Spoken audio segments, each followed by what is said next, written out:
situation with social media, because we are the ants in their experiments, you know.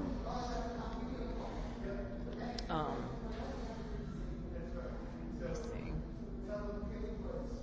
see. Were you thinking about anyone with Macbeth? Like once you said with Malcolm X, you thought of your father who had just died, or other actors, or were you, it was just your own? I don't look at Macbeth. I mean, Malcolm X was 30 years ago, so I don't know what I would think about that. That's probably something that somebody wrote. No, I know. That's why I want to ask, just to make sure I don't repeat something stupid. I don't remember. Okay. But you didn't watch any other ones, or think? Macbeth? No. Yeah. Just did your own. Well, obviously it's the best Macbeth, but I think it's the best Shakespearean thing that's ever been done. It has the feel, you know, it's like Hitchcock and Fellini and Shakespeare all wrapped up. It's like a horror movie opening on Christmas Day. Here's something Variety said. They were like super impressed that your performance was subtle, where you didn't play him as a monster, but an outwardly gregarious corporate weasel. And Fran suggested maybe he has PSTD. She told me, like, your Macbeth is not an asshole, not a toxic male, just conflicted and not a good politician. Here, Variety said 2 characters attempting to turn themselves into sociopaths and failing. Pretty good. Oh, here's what I wanted to tell you. So I asked Michael Kahn, the former head of the Shakespeare Theater in Washington, and he said with Macbeth, one of them knows the dangers and the other one doesn't. His wife doesn't know the consequences, but goes ahead anyway. Macbeth knows the consequences, but goes ahead anyway. He said he sort of got a Christian idea of the punishment of evil. I thought that was interesting, since you are a man of faith, you know. I mean, did you think about any of that, or no? No. Okay. Well, I did, but not quite like that. Okay. So, yeah. What did you think? I did. Okay. It's too long ago. Yeah, Okay. I don't know. But you don't mind if I keep... it's not that simple. No, it's not I like, know. oh, I'm this and that's what it is. No, I know. Yeah, it's not like that simple. But, you know, it's interesting what people, that's the good thing about Shakespeare. I mean, he's been around for me. So everybody has an idea and interpretation and past experience with other people that played the part in comparison or whatever you do. I haven't done anything.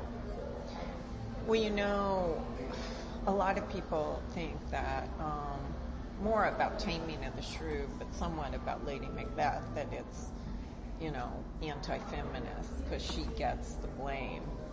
So, but I thought it was interesting that Fran played it straight up. I mean, if women can't be as do bad things like men, how do we progress? Do you know what I mean? That should be part of our evolution. But there are some feminists, you know, the whole trying to cancel Shakespeare because cancel Shakespeare. Like Lady Macbeth was used as kind of an insult with Nancy Reagan and Hillary Clinton and Meghan Markle. Like, she's a Lady Macbeth. She has undue influence on her husband. That I do. No. Do you don't mind if I keep asking stupid questions? Oh, I'm in the world. I'm not ever. Yeah. You know, I don't. This is not anything for me to do with anybody's politics and all of that. I'm not as smart as you. Oh my God, you're so much smarter. Research, and I don't know what people thought about it or what they related to. I just know what I bring to it. It was just a great experience. One of the great things that we were able to do was sit around the table and everybody was playing different parts. Yeah. So that was good. We were really a company. That was, you know, and that's, I'm about to work, you know. I tell people all the time, what do you want people to get from this movie? What's wrong with their breakthrough? It's not for me. I'm done. I did the movie. It's all for people.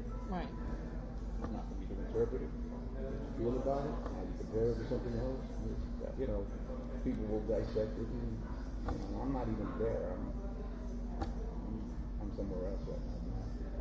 But did you train? I know you went to the San Francisco Conservatory, but did you have to train to be able to do that, or you just learned how to do Shakespeare? No. American Conservatory Theater did a production of Taming of the Shrew, right, which was on PBS. And when I saw that, I first of all, going back, whatever, 60s, my mentor at the Boys and Girls Club said, your natural ability will take you so far. I was running fast. But another kid joined the team who was faster than me.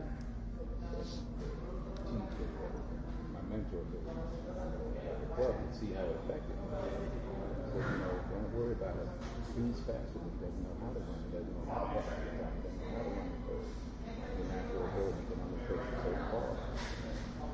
So after only 2 years of training at Fordham, I knew I didn't know enough. I knew my natural ability was able to take me so far. So I decided I would have learned about the league of professional schools, Juilliard, SMU, Yale, ECT, all of that.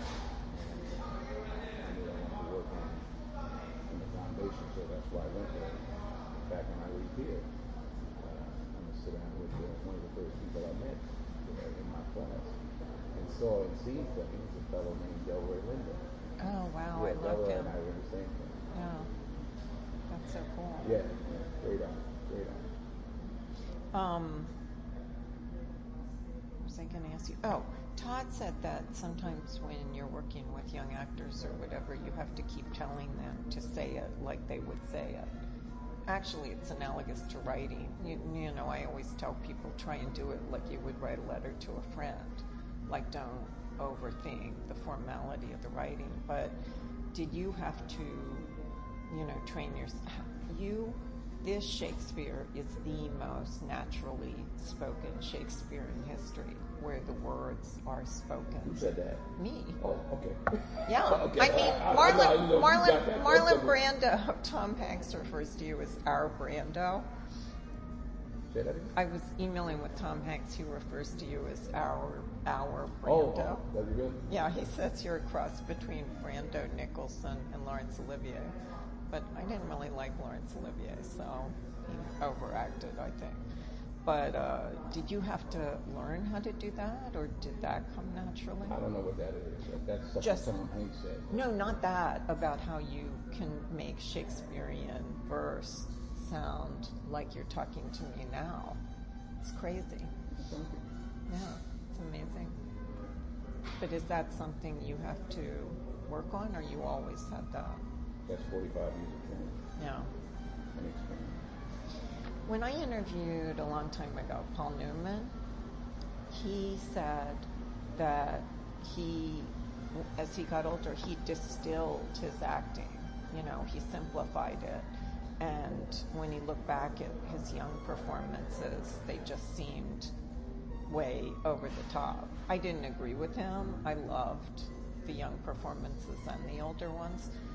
They were different, but is there something you've done with your acting over the years that you like better, or I don't look back. You don't look back? Everything. If I catch a scene on TV or something, I don't look back. Did you look at this movie when it was finished? Yeah, I didn't see it. What did you think? Oh my God, that must have been incredible to see it for the first time. It wasn't the first time. I was in it. So No, yeah, I know, but how did just the atmosphere of it that surrounded you was incredible. Joel's a genius. I have the utmost respect for him as a filmmaker, and I'm trying to learn from him. And I was amazed at what he's done, how he built his level of concentration, his attention to detail. But I've been looking at those things from a director's perspective, not from the actor's perspective. Well, I won't say. No, say. Oh, you have to say something. I'm saying, that's what I said. Aw. Thank you. So, Fran said he built the colonnade for you or something, custom made it, the one where you had the long wall with the dagger. Yeah. That was incredible. Built it for me. Well, for the movie. yeah. That was amazing, that speech.